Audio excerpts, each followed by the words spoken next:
اور جیسے میں اندر کہا کہ میری بہت تمنا تھی ان سے ملوں اور وہ آج پوری ہو گئی الحمدللہ. اللہ کا شکر ادا کرتا ہوں اس کی وجہ سے. ایک بار فون پہ بات ہوئی تھی چند ہفتے پہلے ان سے الحمدللہ. اور میں جانتا ہوں کہ جو بڑے عالم دین پاکستان کے ان میں سے ایک مولانا فضل الرحمان ہے ماشاءاللہ. اور ان سے ملاقات کی کافی تمنا تھی, اسی لیے میں نے کہا مستثنا پہ کہ اگر میں کوئی ریلیجس شخص سے ملوں گا تو پہلے ان سے ملوں گا پاکستان میں. اور کچھ لوگ ملنے آئے تھے کل, میں پہلے ان سے ملوں گا باقی ملوں گا, تو ترتیب ہونا چاہیے. الحمدللہ جو ان کی خدمات ہے اللہ تعالیٰ تو انشاءاللہ قبول فرمائے. جیسے کہ جانتے ہوں کہ میرا جو میری اسپیشلٹی ہے وہ ایک کمپیریٹیو ریلیجن, تقابلی ادیان. اور سیکنڈ ہے کہ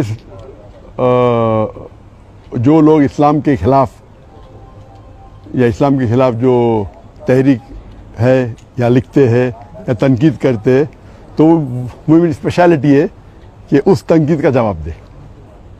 تو میں ایک الگ فیلڈ سے ہوں. اور یہ دعوتی میدان میں متاثر ہوا شیخ احمد دیدات سے.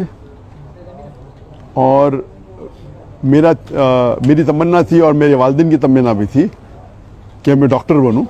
اور اس وقت میرے نزدیک سب سے بہترین جو پیشہ ہے وہ ڈاکٹر کا ہے, جو انسانیت کی خدمت کر سکتا. جب میں شیخ احمد دیدات صاحب سے ملا, ان سے متاثر ہوا, پھر قرآن کا ترجمہ, قرآن کو اور ترجمے سے پڑھنے لگا, تو پتہ چلا کہ اللہ تعالیٰ فرماتے سورہ فصلت میں سورہ نمبر 41 آیت نمبر 33 میں ومن احسن قولا ممن دعا الی اللہ وعمل صالحا وقال اننی من المسلمین. کون شخص بہتر ہے جو لوگوں کو بلاتا ہے, جو اللہ کی دعوت دیتا ہے اور کہتا ہے کہ میں مسلمان ہوں. تو اس سے ظاہر ہے کہ اللہ تعالیٰ کے نزدیک قرآن مجید میں سب سے بہترین پروفیشن پیشہ ہے وہ دائی کا ہے. تو جب مجھے ایک اچھا پیشہ ملا جو ڈاکٹر سے بھی اچھا ہے, تو میں تبدیل ہوا doctor of a body to doctor of a soul. ایک طبیب سے جو بدن کا ڈاکٹر ہے, طبیب ہے, میں کنورٹ ہوا روح کے طبیب کے ساتھ. علم الابدان سے علم الادیان. الحمدللہ. اور جیسے کہ آپ لوگ جانتے ہوں گے کہ میرے زبان میں لکنت تھی, کہتے ہیں اسٹیمرنگ. اور جب بچپن میں کوئی مجھے پوچھتا تھا تمہارا نام کیا ہے, میں نام ذاکر ہے, یہ زبان میں لکنت تھی. اور ایک شخص اگر خواب میں سوچنا چاہتا ہے, کچھ بھی سوچ سکتا ہے, خواب ہوتا ہے. تو خواب میں یہ سوچ سکتا تھا کہ میں بڑا ڈاکٹر بنوں گا, لیکن کبھی خواب میں یہ نہیں سوچ سکتا تھا کہ میں 25 لوگوں کے سامنے تقریر کروں گا, کیونکہ لکنت تھی زبان میں. اس کے بعد اللہ کی مدد آئی, شیخ دیدات سے ملاقات ہوئی, اور موسیٰ علیہ السلام کی جو دعا ہے سورہ طٰہٰ کی سورہ نمبر 20 آیت نمبر 25 سے 28 میں جو شروع میں کہا, اور وہ دعا جو ہے رب اشرح لی صدری ویسر لی امری واحلل عقدۃ من لسانی یفقہوا قولی. اور اکثر علماء اس کی ذکر کرتے ہیں, لیکن میرے لیے اور لاگو ہوتا ہے اس میں, کیونکہ ہم جانتے ہیں کہ موسیٰ علیہ السلام کو بھی زبان میں لکنت تھی جو عام علماء کی زبان میں نہیں ہے. اور اللہ سے دعا کرتے کہ صدر کو بڑا کرو, اور جو لوگوں کے بیچ میں جو درار ہے, جو بیریئر ہے, اسے نکال دے. اور زبان کا بیریئر بھی تو میرے ڈبل لاگو ہوتا ہے, کیونکہ میرے زبان میں لکنت ہے. اور اللہ کی مدد سے میں تقریر کرنا شروع کیا, اور اللہ کی فضل سے اللہ نے محبت ڈالی.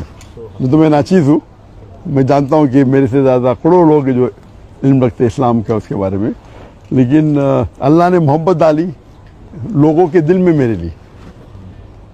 تو یہ ھذا من فضل ربک. اور پاکستان میں ذرا زیادہ محبت ڈال دی اللہ نے. تو اسی لیے پاکستانی سے لگا ہوا ہے. اور ماشاءاللہ کئی پاکستان جب میں جاتا ہوں گلف کنٹری میں, چاہے سعودی عربیہ ہو یا دبئی ہو یا قطر ہو یا یو کے ہو یا امریکہ ہو, تو اکثر پاکستانیوں سے ملاقات ہوتی ہے. تو میرے فون کے لسٹ میں پاکستانی کی تعداد سب سے زیادہ ہے نیشنلٹی میں. حالانکہ پاکستان جو میں آیا تھا بہت پہلے آیا تھا 1991 میں, 33 سال بعد ابھی آیا. اور یہ پہلے بار انشاءاللہ جو امید ہے ایک تقریر کے سلسلے میں. اور اللہ تعالیٰ سے دعا کرتا ہوں کہ یہ محبت اور بڑھائے اور میرا مشن ہمیشہ رہا کہ جو اللہ تعالیٰ فرماتے قرآن مجید میں سورہ عمران میں سورہ نمبر 3 آیت نمبر 103 میں وَاعْتَصِمُوا بِحَبْلِ اللَّهِ جَمِيعًا وَلَا تَفَرَّقُوا کہ اللہ کی رسی کو مضبوطی سے پکڑو اور آپس میں مت بٹو، آپس میں تفرقہ مت کرو. تو یہ میرے لائف کا ایک مشن ہے.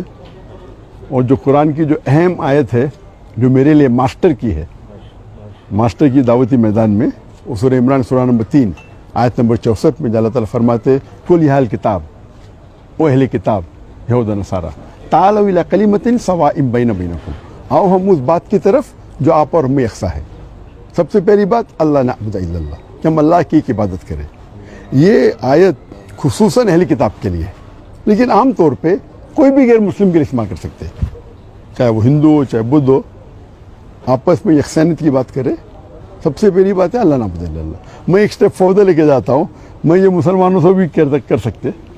ہمارے جتنے مختلف مذاہب یا فرقے ہیں اس میں بھی تعالیٰ کلمۃ سواء بین بینکم.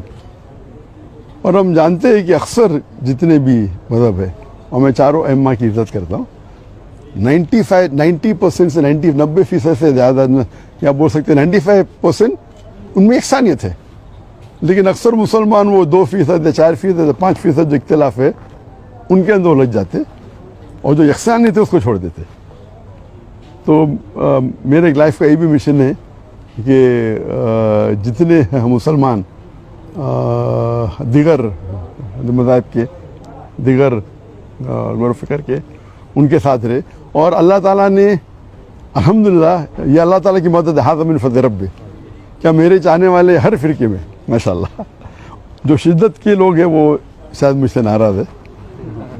اللہ کی مدد ہے کہ اسی لیے اللہ تعالیٰ نے محبت ڈالی. اور آپ جانتے ہیں کہ جو صحابہ تھے، ہر صحابہ سمجھتے تھے کہ اللہ کے رسول ان سے سب سے زیادہ محبت کرتے. ہم جب پڑھیں گے صحابہ کی سیرہ، ہر صحابہ سمجھتے تھے کہ اللہ کے رسول میرے سے سب سے زیادہ محبت کرتے. تو اللہ نے محبت میرے چاہنے والوں میں بھی ڈالی. تو جہاں میں جاتا ہوں لوگ محبت سے ملتے. کچھ ہے جو لوگ تنقید کرتے، جس طریقے سے اللہ نے کہا کہ اللہ کے رسول کے لیے بھی، ہر اللہ کے رسول کے لیے ایک اینیمی، ایک دشمن ہمیشہ رہیں گا، قرآن کی آیت ہے. تو جو لوگ اللہ سے کام نکالتا ہے ان کو شہرت کے ساتھ ساتھ لوگ ان کے خلاف بھی ہوتے. تو یہ پارٹ اینڈ پارسل ہے. تو دعوتی میدان کا ایک پارٹ اینڈ پارسل حصہ ہے. لیکن میں ہمیشہ چاہتا ہوں کہ لوگ قرآن اور اللہ اور اللہ کے رسول کی بات پہ یکساں ہو اور یونائٹ ہو. اس کے اوپر ایک میں نے تقریر کی تھی، دا یونٹی ان دا مسلم امہ، امت میں کیسا ایک یونٹی پیدا کرے. اور انشاءاللہ مجھے امید ہے کہ انشاءاللہ یہ پاکستان کا دورہ مفید ہوگا میرے لیے خصوصاً. اور اللہ سے دعا کرتا ہوں کہ جو بھی تھوڑی بہت میں تقریر کر لیتا ہوں اللہ اسے قبول فرمائے. اور چاہتا ہوں کہ آپ سب میرے لیے دعا کرے کہ اللہ تعالیٰ اس دنیا اور آخرت میں مجھے انشاءاللہ اس کا اجر دے. وآخر دعوانا الحمد للہ رب العالمین.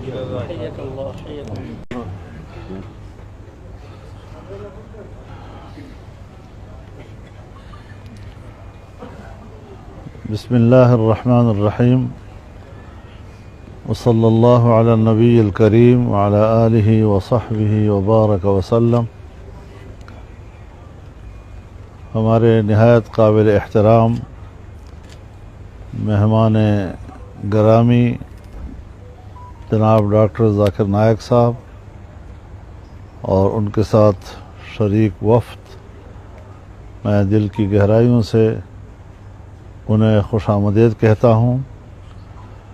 جس طرح ہمارے گھر کو انہوں نے آج رونق بخشی، ان کی تشریف آوری سے ہمارا پورا ملک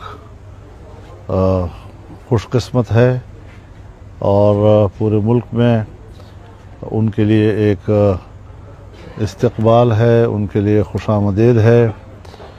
اور اللہ تعالیٰ سے دعا ہے کہ اللہ تعالیٰ ان کی یہ تشریف آوری ان کے عزت میں بھی اضافے کا سبب بنے، اور جو مشن ان کے سامنے ہے دین اسلام کی دعوت کا، اس میں مزید اللہ تعالیٰ برکت نصیب فرمائے.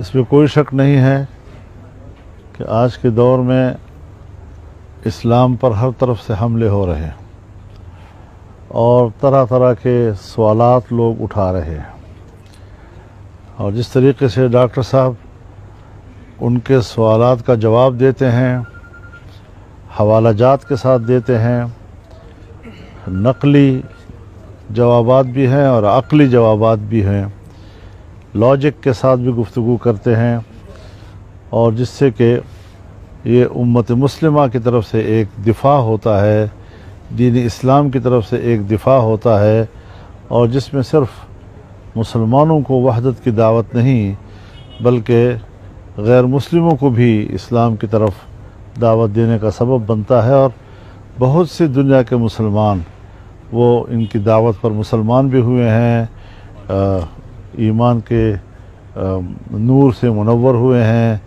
کلمہ شریف ان کو نصیب ہوا ہے۔ تو ظاہر ہے کہ ان کی مشن اور ان کی محنت اور ایک مسلسل جد و جہد کے نتیجے میں اللہ تعالیٰ نے یہ نتائج مرتب کیے ہیں، اور یہ محنت ایک ثمرآور محنت ہے۔ اللہ تعالیٰ ہم سب کو صراط مستقیم پر چلنے کی توفیق بھی عطا فرمائے، استقامت بھی نصیب فرمائے۔ میں دل کی گہرائیوں سے آپ کی طرف سے بھی، پوری جماعت کی طرف سے، جمعیت علماء اسلام پاکستان کی طرف سے، پورے پاکستانی قوم کی طرف سے ان کو خوش آمدید کہتا ہوں دل کی گہرائیوں سے۔